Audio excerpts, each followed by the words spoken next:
Yo, what's up, everybody? Welcome back to the Rescue World podcast. Thank you for tuning in. For all of you that are watching out there, go ahead. If you have not already, like, subscribe, share. We got a really dope conversation today that you don't want to miss. And so however you're watching this, however you're listening to this, we appreciate your support. Quick commercial real quick. We just launched our official Rescue a Generation clothing line. You could check that out at rescueagen.com, and would love for you to support the mission. Every purchase goes right back into the work we do here at RAG to go after a generation who desperately needs rescuing. And the person I have today is very acquainted with going after a generation. There are people in life that, you run parallel with for a long time. And then there are people you run parallel with for a short amount of time because people transition, they go into other things, they do other things. I have Pastor Devon Martin here with me from the Joy Company. Yes. Thanks, man, for being here. Good to be here, man. We've been friends, man, for about 10 years now. It's crazy. Can you believe it? I know, it's wild. Yeah. But, man, you've been serious and committed to this generation from day one. Yeah. Like, there was no doubt in my mind that you and your wife, like, y'all had it. Like, you had it. Like, you weren't stopping. Yeah. And man, I want to let's peel back that layer a little bit and where's that fuel come from? And tell us a little bit about. We'll start there, and I'll introduce the Joy Company in a second. Yeah. But let's start with where did that how have you been in this for so long? And because you've gone through a lot of transitions, a lot of church transitions, leadership transitions. Yes. So it hasn't been like a linear. No, but you've been at this for a long time. Yeah. Where's that come from? It comes from a strong conviction that you are called by God, with higher purpose to do this. Yeah.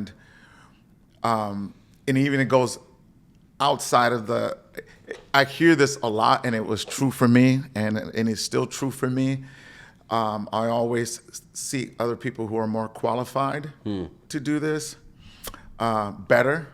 I always, I don't know if you're like that. I see everyone better. Everybody's better than I am. Yeah, so much better. Yeah. I see people so much more qualified. But the one thing that I couldn't deny was that there was something that God put in me. And I just felt like I just wanted to do my part. Okay. And I wanted to be faithful to whatever part I had to play. That's so good. In doing this work. And yes, like any great leader, you want to change the world. Yeah, absolutely. You wanna swing hard. You want the home runs. I wouldn't know anything about that. And that still remains true for me because those are exciting moments. But been doing this a while, and I've learned to just enjoy the game. I would say youth ministry is more like baseball than any other sport. Tell me more. I want to. Because in baseball, you don't necessarily win with the home runs all the time. There's a lot of bunting. Yeah.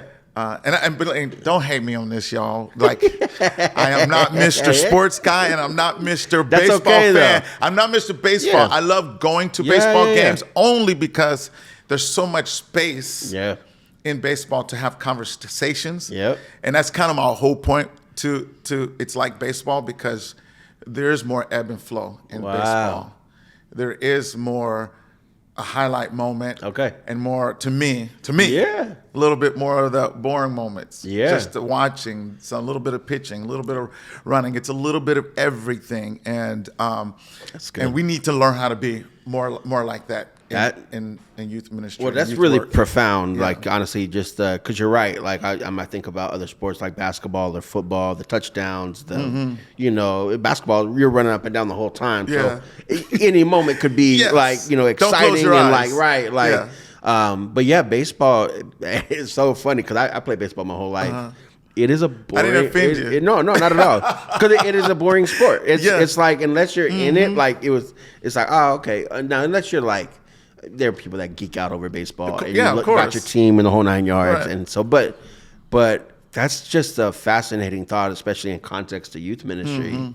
Yeah. Because most people would see youth ministry as opposite of that, as like it's the Football. hype, it's the fun, Hard. it's the let's Push go hard. hard. Here's my team, like that whole thing. Yeah. But really, it's the long game. It's a long game. It's the base hits. It's the conversations in between. Yeah. Like there's a lot of places. Yeah. I want to go back to something you said and just double click on it real quick. You talked about looking at other people that are more qualified or maybe they could do things better or however you measure that. And I imagine that there are people that listen to this that struggle with that and may not respond the same way you have to that.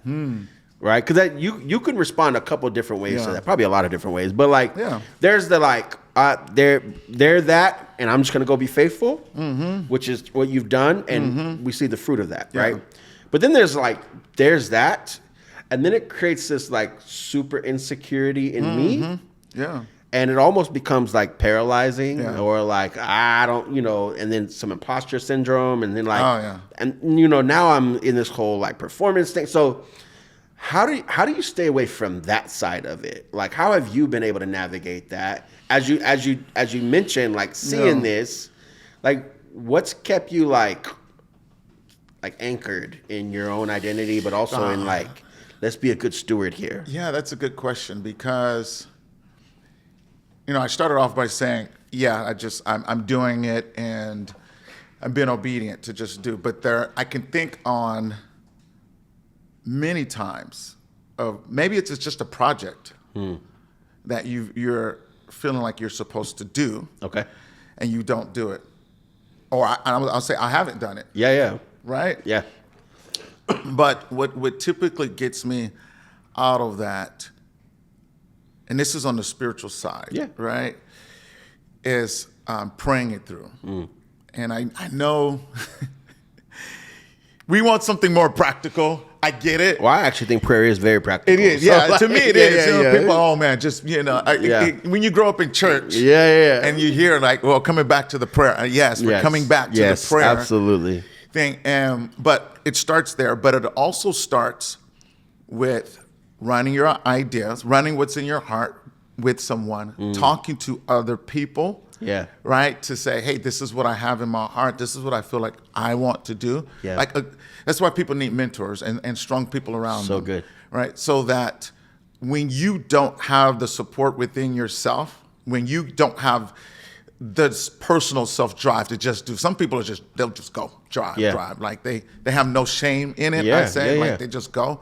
When you don't have that, then you do need other people around you who are actually going to speak life and to take it beyond it's just a good idea. Right? Like me and you are visionaries. Right? A little bit. We got an idea every other day, if not every day. And you need Pablo maybe every day. I might have one every day. and if you don't have good people around you to like confirm, deny, right, accept, decline, kind of a good. thing. Like, right, like you got to have people around you that goes like, man, the timing feels right, and your calling feels right for this. That's good. Right, so having people around you to speak into you, like run with this. When we started JoyCo, I was like, what I was feeling was so strong because I felt like it was a real move now kind of a thing. But it didn't make sense. I didn't, no money in the bank to be able to just move now. And there's no savings there to move now. And I had no structure. I had there was no organization. But I sat down with people who I felt like I could trust. Yeah, that's good. Right? And I was intentional about it because I actually didn't meet with any pastors because I didn't want them to give me anything that was going to see. I didn't want their eyes getting big.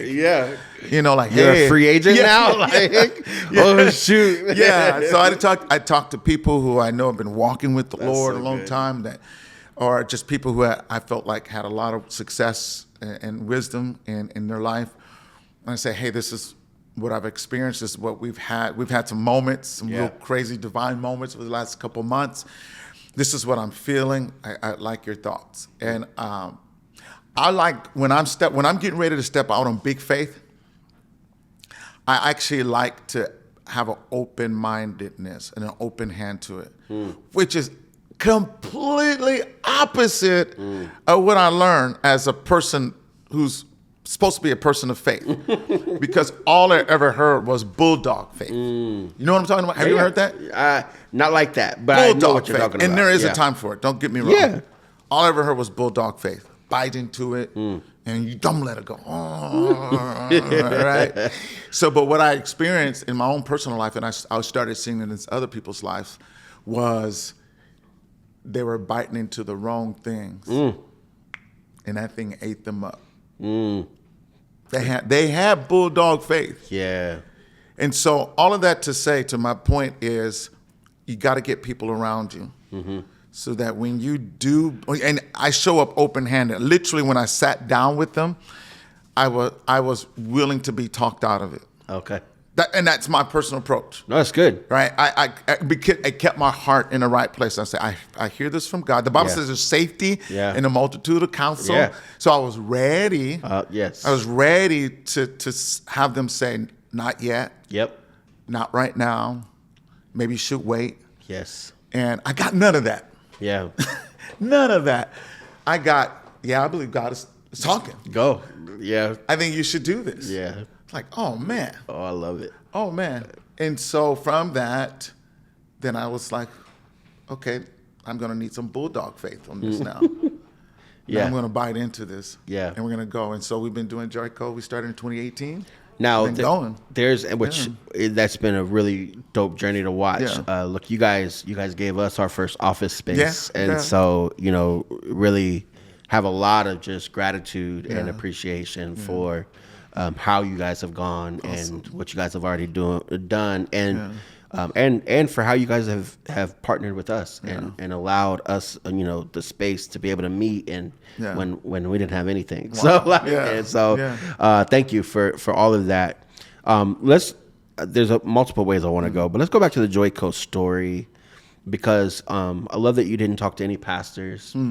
You had a long track record as a pastor, as a youth pastor, a worship pastor. Your wife, pastor as well, speaker, like the whole 9 yards, right? And by the way, I actually don't throw my title. I don't even throw that title out there now. And it's not that I don't carry it. Oh, well, you're still it. Or deny it. Yeah. But just because of the work that I feel like I'm called to do. Okay. So which that's fascinating to me. And I don't deny it, and I'll get people. Matter of fact, Pastor Devon, let's have them throw something in the comments.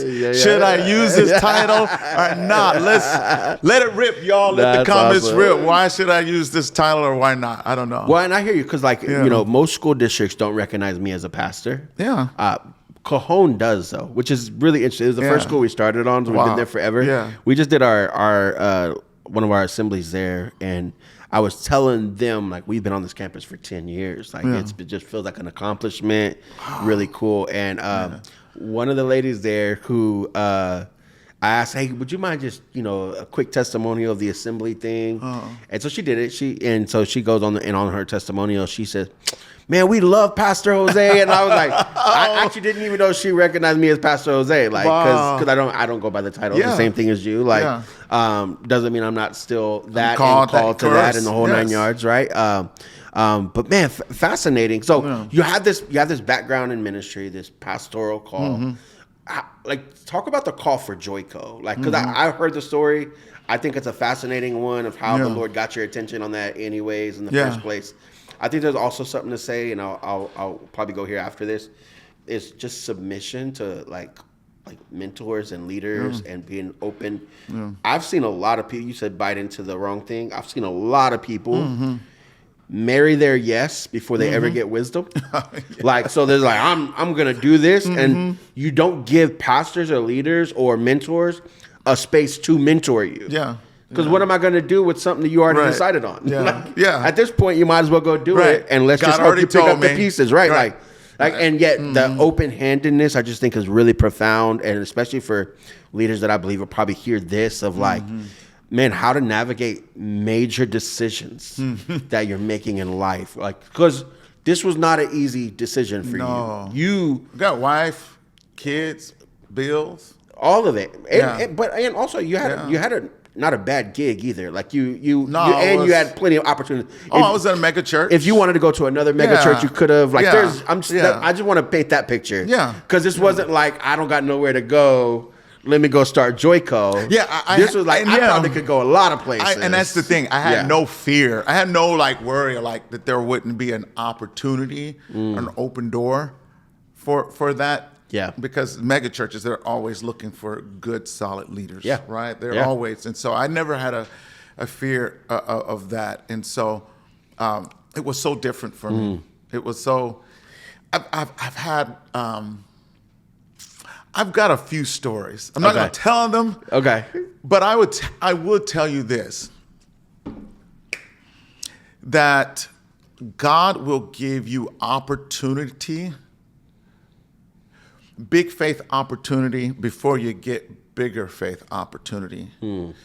So I would love to tell the story about how I gave my car away and didn't know how I was going to get to school or work the next day, and the miracle that happened out of that. I'm not going to go there. All right. I'm not going to go to the place where God asks you to give up something, and how you knew it was from God, and He opened up a door that only God could have opened up. Right.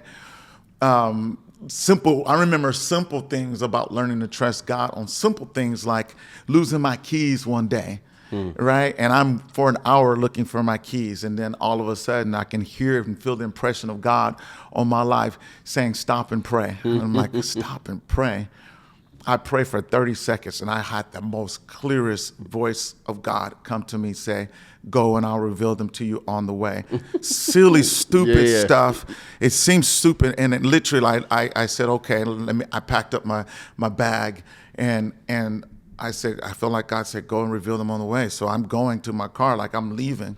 Guess what? I went to my car. My keys were in the door still from the night before. I got in so late one time that I was so tired, I forgot to take the keys out. Dang.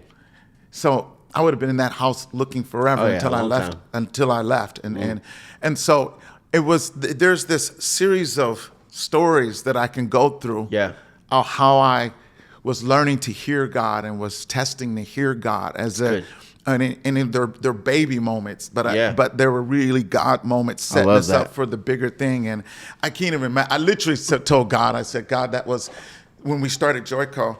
I said, God, and I'll tell the story in a moment, but I said, God, when we start JoyCo, I said, I hope I never have to do that again. And why am I saying this right now? Because I feel like He's going to set me up for something. That's hilarious. But I remember, so let me take it back a little bit. At this moment, I had been a year off. I was youth pastor. Well, I was doing worship pastor and youth pastor at the Way World Outreach. Yep. And I had a lot of support to be able to do that. But I was at a point where they were like, hey, we really want you. We need to get the worship popping here. And I felt it was from God, honestly. Yeah. I felt like, I literally felt, I'm supposed to focus on this. And guess what? It was an amazing year. I was having the most fun I've ever had doing ministry. We were recording, writing songs. We had just released the EP. That Easter, I remember having a 20-piece orchestra. I wrote the music for the 20-piece orchestra, and we had an amazing. I was like the dream of my life, and I'm like, wow, I'm like, this is so crazy. Look at this orchestra. They're playing my music, and it was amazing. And then I went to do worship at a men's retreat in Arizona that I had frequented every year, and did the retreat on my way back to the airport, and one of the main speakers says, hey, can I pray for you before you leave? Sure, And so he prays, but then he starts to prophesy. And he didn't know anything about youth ministry, that any youth administrator, he only knew the worship part of me. And honestly, at that time in my life, I had conceded that I'm probably not going to be doing youth ministry anymore. At least not how I think youth ministry should be done. Yeah. And I was okay with it, man. I was having a good time. It was great. Yep. And in a lot of ways, I do miss it. Yeah. But he starts prophesying and speaking and saying things to me about reaching the youth and the work that we're doing in the schools now. And I start tearing up because I'm thinking, man, God, are you serious? Like, you're doing this to me again. And I say again because God has never let me just do one or the other. And I've always just thought, man, if I could just focus on one, I can be on fire with that one thing and I'll be doing good. But God has never allowed that. Yeah. And so here I am. God is fanning the flames again to say, like, you're not done with youth ministry. So I'm so messed up over that moment. I called Donna, or text her, and I said, man, I just had a moment. And it's really hit me hard. And she texts me right back. She says, me too. Uh-oh. And she said she was in D.C. Wow. And like, we're never gone away from home from the kids at the same time. One of us is always home. Yeah. So this is the only time still to this day that we've actually both ever been gone. Dang. And so we're both gone. She's in D.C. She's at an event with Lou Ingo, and they're in D.C. doing, you know how Lou Ingo, they're doing the big prayer worship things. And so two random men just came up to her. She was sitting there just praying and quiet and still before the Lord. And they began to speak. And they got real specific about her going into the schools and doing ministry and helping kids in the schools. And so we knew, I said, let's not even talk about this right now. We'll wait till we get home and we'll talk about it. Wow. And we started saying, man, what is this? What is God doing? God stirring up something in us. While we're talking, we get a text from Billy Mack. And you know Billy. Yeah. He's a huge supporter. He's awesome. Of what we do in the schools. He's been a champion for kids in the schools and public schools. And so I don't know what he said, but we just thought, wow, this is interesting. We're talking about this right now.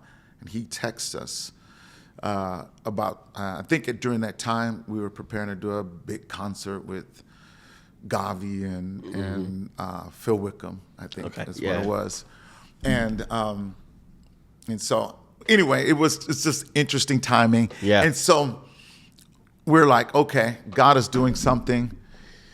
So I sit on that for a minute, for about 2-3 months.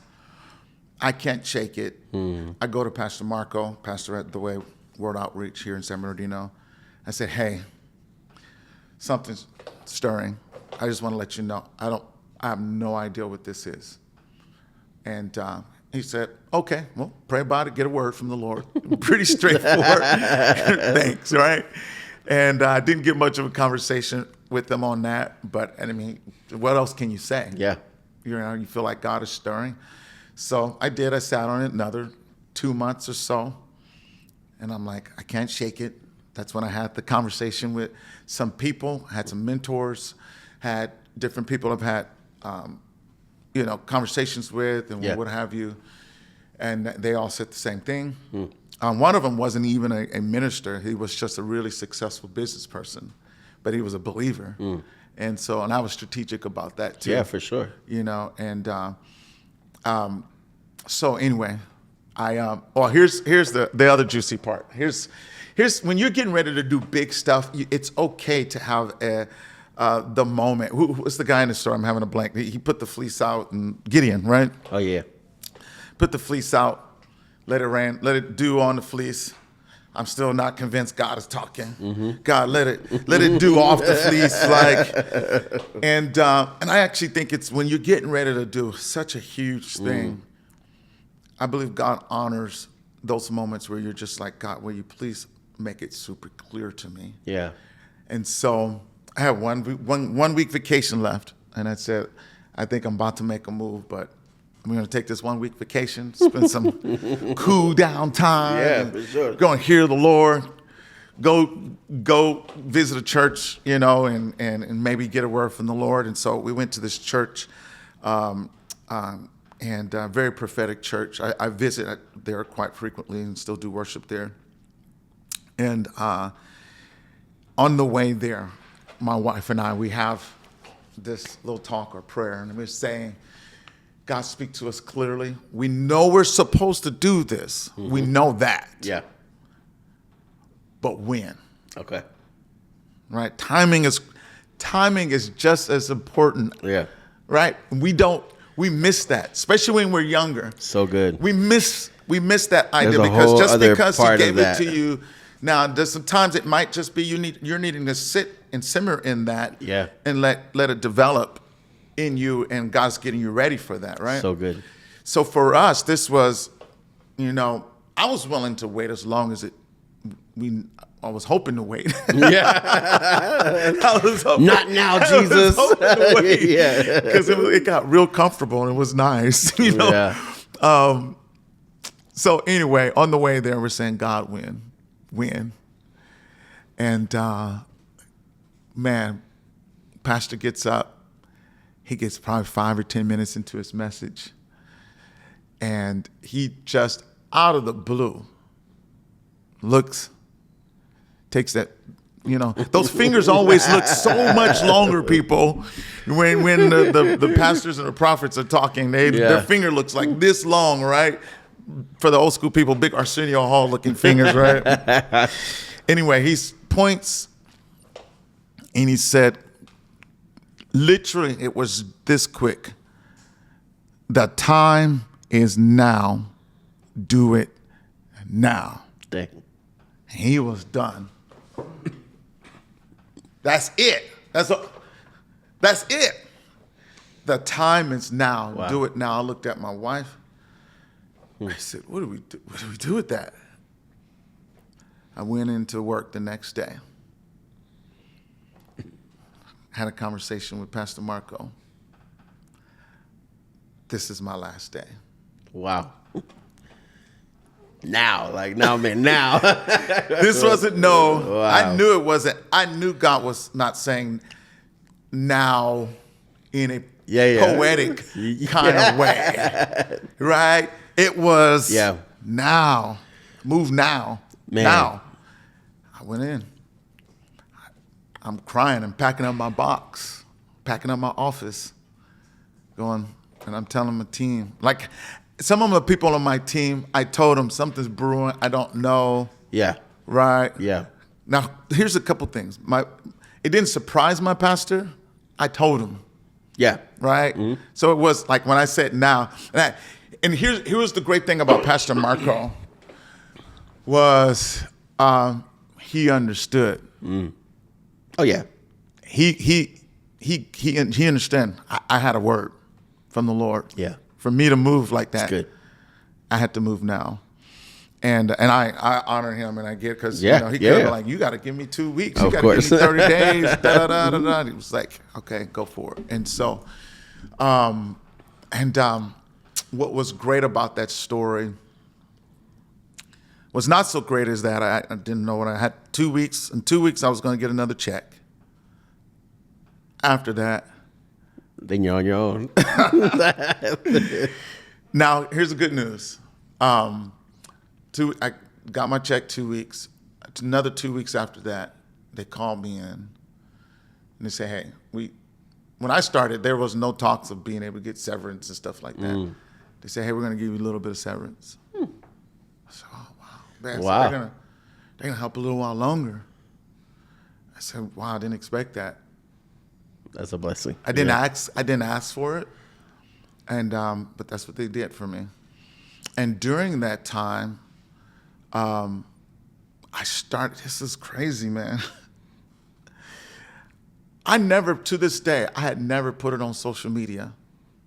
I'm available. Booking now. Click here. Yeah. Look, hit me up. I'm open. Yeah. right? That's so funny. I never announced to the world, other through like stuff like this. I never announced to the world, hey, I'm not at the way anymore. Never did any of that. Maybe I could have did more of that because these people are wondering what's going on. Happened? Like, what happened? Nosy people. Nosy, you know.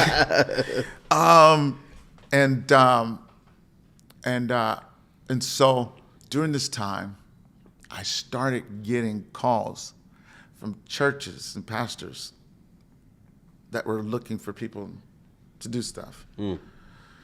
So it started with a call, hey, my worship leader's sick, I'm looking for someone. I know you're in this world. Can you help us? I was like, yeah, me. Yeah, I'm available. Yeah. Sure, I'll come and do worship for you. And what was great about it is that it gave me a lot of freedom during the week, right, to do the ministry and then focus on that. And then on Saturdays, Saturdays and Sundays, it gave me the opportunity to go do ministry and being able to get a little compensation so that I can continue to take care of my family. Wow. That went on for a little over a year. Okay. And then I get a call. And at this time, I'm gone from my church at the way a lot. I'm gone every Sunday. So now I'm feeling churchless. Yeah. I'm at a church. I'm in church every Sunday, but I'm feeling churchless. Yeah. And so we're like, okay, this is cool, God, but my kids are young. What are we gonna do? Yeah. Got the call, wrapped the story up from Pastor Chris over at Sandals Church. Yeah. And he needed some help, and they were super understanding of my calling and what I needed to do in this season, and they understood my capacity, and they were like, yeah, we need you over here. We want you. Wow. And so I'm still here, Sandals Church, and still doing the thing, still doing JoyCo, and it's been crazy ever since. And I still stand by, like, Lord, if there's another way that I don't have to do something like that again. But God has been faithful. Well, you just gave us a crash course on how to make big decisions in faith, and I want to try to encapsulate that if I can for a second, just to bring it to like some sort of a formula, and not to say this is a perfect formula, but first of all, thanks for your obedience and thanks for sharing that here, because I think it has missed in our modern day pastoral leadership, conversation. Everybody wants to be a church planter. Everybody's feeling the nudge for the next level, the next thing. They want to go and do the thing. And yet what you just like spoke to was the discipline of learning how to make the decision in a healthy way, not an ambitious way. Not to say there's not ambition in there, but you gotta have ambition. Not an ambitious way. Not a premature way. That can be the driver. Well, exactly. Exactly. Yeah. Not a premature way either.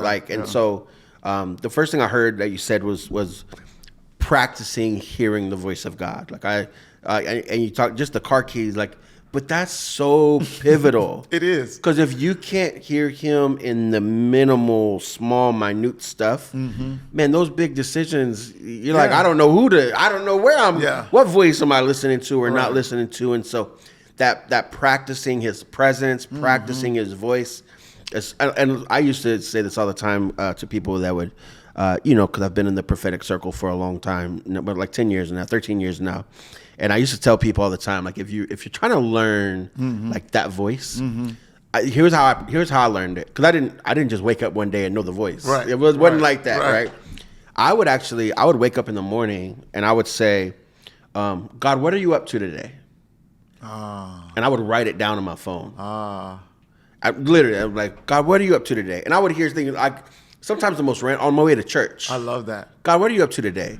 And literally, God would give me like sentences or phrases or words that are not in my everyday vocabulary. Yeah. You know what I'm saying? That I remember one Sunday I was going to church and I asked the Lord, like, God, what are you up to today? What do you want to do at church today? I love that question. And He said, cast your crowns. Now, I don't say that every day of my life at all, right? That's not it's not a common. Yeah. And literally, we were in our like host rally, rallying the volunteers and stuff. And Apostle Sherman at the time, he gets up and literally just goes right into like casting your crowns before the Lord, and like, and literally it just was like, and I heard that probably 2 hours before that happened. Yeah. And yet, I like that. So I used to just practice that. I used to just, God, what are you up to? That is and a then great practice. Let me just write it down, and you can see. Yeah, you can. You can gauge. Like, wow, God said, he said that. Did to I me. hear that? Was that right? Or okay, maybe not. Or maybe I did hear it, right? And I just didn't see it today. Yeah. Like great, no problem, right? Yeah. But learning that rhythm. So that's one thing I just think is so important for young ministers or ministers. Period. Like learning to practice his voice, know his voice. The second thing was like listen, like follow the word. Like you got a word. Yeah. You couldn't shake. No. Donna got a word. She couldn't shake. Yeah. Like the alignment in marriage there, like yes. vital. Because I don't care who you are. Most if you were the definitely. only one that like had the word and she didn't. You don't want to move on that. Yeah. You don't want to move. Matter of fact, one of my biggest questions before or during that whole process, I went to her and I said, if we had to lose the house and get into a small apartment, if we had to, I said, one car is paid for. If we had to let this car go, if the kids had to miss, birthdays and Christmases may not look like you want them to look for the next year or two, or who knows how long. I said, if we do this, are you okay with that? And because as a man, oh yeah, I need to know, and it couldn't just be pressure on me. It has to be, we're in this together. Yeah. Whatever comes, we're in this together. And so she, without hesitation, she said yes. And I was like, I can do this. Yeah, that alignment, obviously, with your spouse just has to happen before you make any major jumps or moves. And it never works. I have seen the stories. I've heard them. Yes, I've seen some who have kind of gone along with it, but no, they knew like they weren't really with it, and how that destroyed the marriage. Wow, the ministry didn't last. Yep. It doesn't work. It's not worth it. Yeah, it's just not worth it. So wow. So practice listening to the voice when you get the word. Get alignment with your spouse if you're married. If you're not married, get alignment with leaders and coaches, mentors, like all of that, right? Because that was the other part. Yeah. But the other part that I'm fascinated by is you sitting with this word for 2 months even or longer, however long. Yeah, a couple months. That's not an easy like thing to do, and yet. I know oftentimes, if I hear it, I want it now, right? And like, so the discipline though to sit still, and almost like to let it get out your system if it's gonna get out your system, you know what I mean? Like you really are like all right, like if this will pass, let it pass, you know what I mean? Yeah. And yet, like, I always said this, I don't feel like it's like necessarily passionate people that change the world. I think it's burdened people that change the world. It's like, and you all got hit with a burden, like that you couldn't shake. No, and I've heard Donna tell the story too. Like, y'all couldn't shake that burden. Right, that wasn't going nowhere. Right. After that word, y'all sitting with that, and the more you sat with that burden, and then it's like, now let me go open handed to mentors and leaders. Yeah, not. This is what we're gonna do. Yeah. We know we heard from the Lord. Not to say you wouldn't say that, but going open handed is just like, it's the safest place you can be. When you're getting ready to make huge decisions, especially when you're making decisions that affects everyone. It affects your wife. Yep. It affects your kids. When you start making those kind of decisions, you do not make those decisions alone. At all, ever. Don't do it. And then you have to trust, even right? Say you're going to your pastor and you have something that you want to do, a ministry, a vision that you want to do. first of all, I would say go to at least three different people. Yeah, and go outside of your... Go outside. Yes. So, not only outside though. Like that, I think that part is important too. Like still like bring the conversation to your leader. I heard someone say this: get a word from the Lord, from the word, like a script. Go to the Bible and hear what God is saying to you from the word. Yeah. Get a word in your spirit, and then get a word from three different people who have proven track records. Yeah, that's good. Of following God and being faithful, and people who have had to make big decisions, people who have big faith. And I say that all to say that even if it comes back a 2 out of 3, because that's kind of what I'm looking out for, right? That's why I picked 3. That's good. I love that. If it comes a 2 out of 3 that they're saying like, no, now it's not the time. Come on. You got to have enough godly character. You have to trust that God, if he's really trying to move you now, that he's going to make it abundantly clear. He's going to make it clear. That's so good. He's going to make it. You have to trust that God will do it, especially. Now, when you're young and single, there's a little bit more risk that you can take. Yeah. And I would say still try to follow that platform, and you can avoid a lot of mistakes in your younger years. But again, I'll say that scripture again. There's safety in the multitude of counsel. Yeah. Wow. Yeah. Now, you've been at this for a long time, just in leadership period. Mm-hmm. I thought we were going to go the leadership development route, because that's what I've seen you do just really, really well over the years.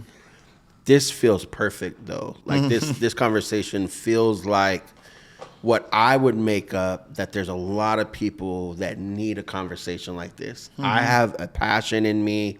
I have a dream. I have a vision. I want to go and launch something, start something, especially social media age. Yeah. Everybody wants to be the influencer, the leader, the boss. Yeah.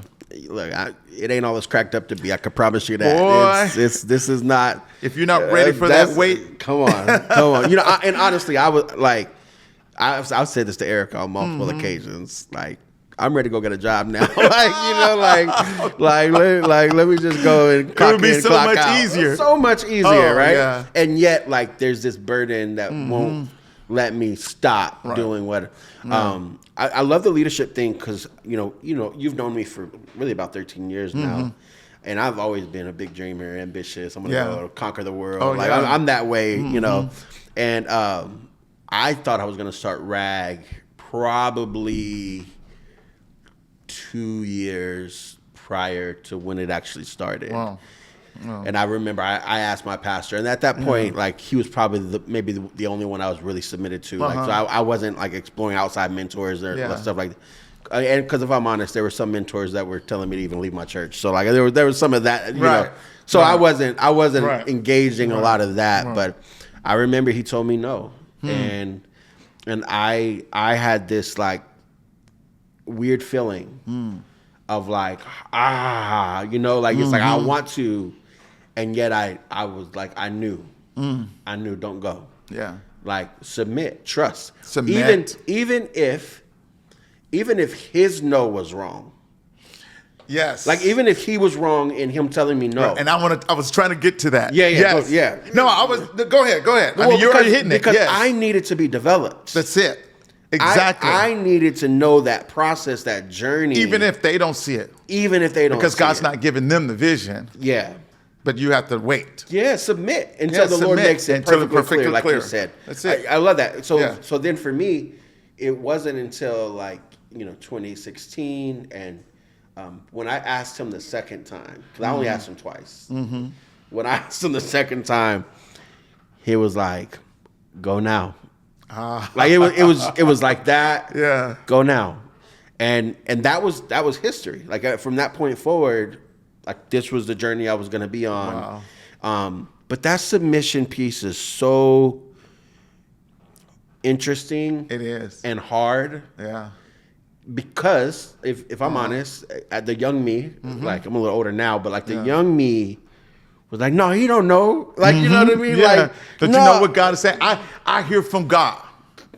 Exactly. That part. Exactly. Like, well, what about, Lord, what you told me? And like, but they don't like, but yet there's wisdom in a multitude of counsel.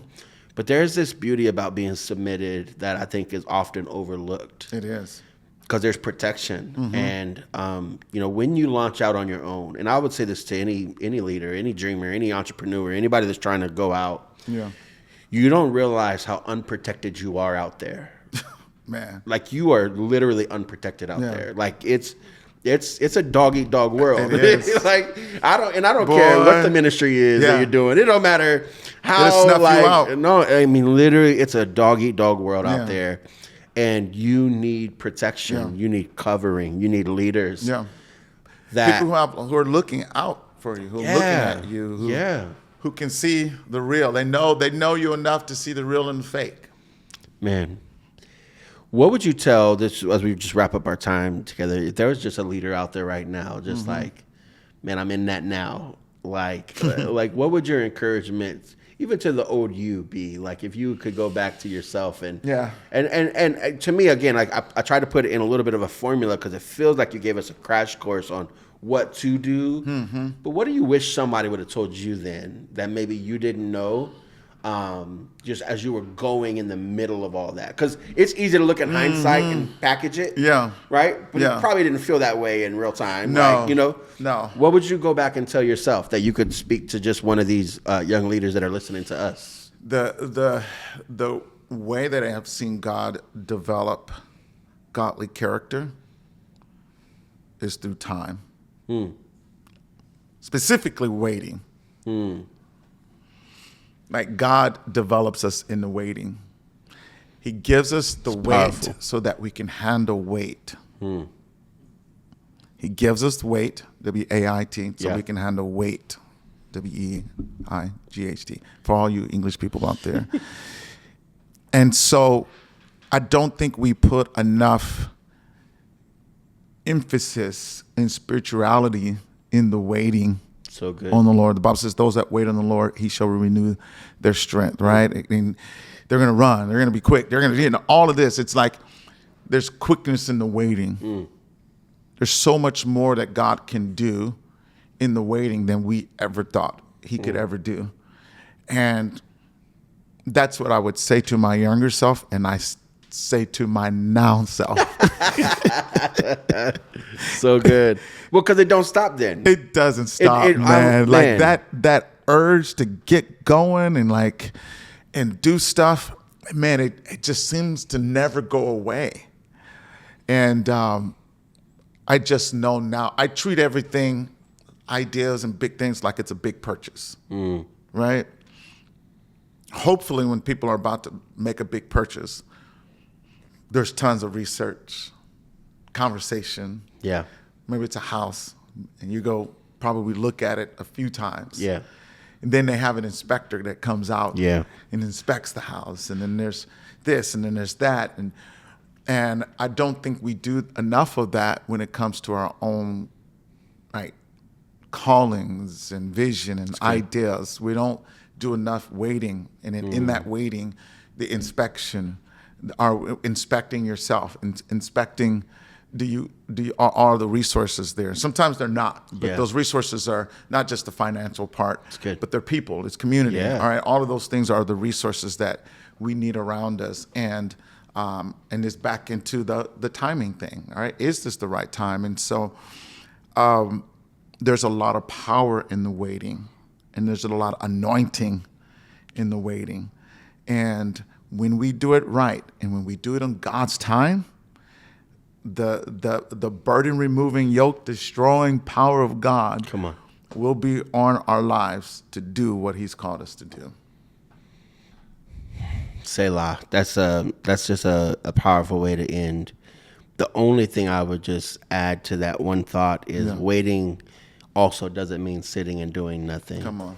Like in the scripture, those that wait on the Lord, that word wait is like a waiter. Come on, a serving, not a sitter and doing like, oh, I'm just waiting on the Lord. Right. Like, what you know? So, but yes, like, man, 100%. Everything that you just said, wait on the Lord. He will give you what you need, and he'll make it super clear when the time is for you to launch out, and then he will sustain it. Yeah.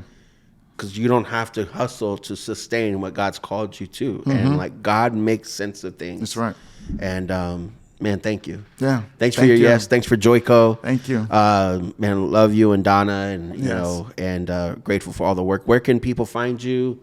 Man, they want to learn more from you about the work you're doing. You can go to the website always, joyco.info, I-N-F-O. Okay. And if you're an educator, go to thejoycompany.info, and it'll kind of steer you in the right direction because we do faith-based programming, but we also have other programming that we do that's not faith-based.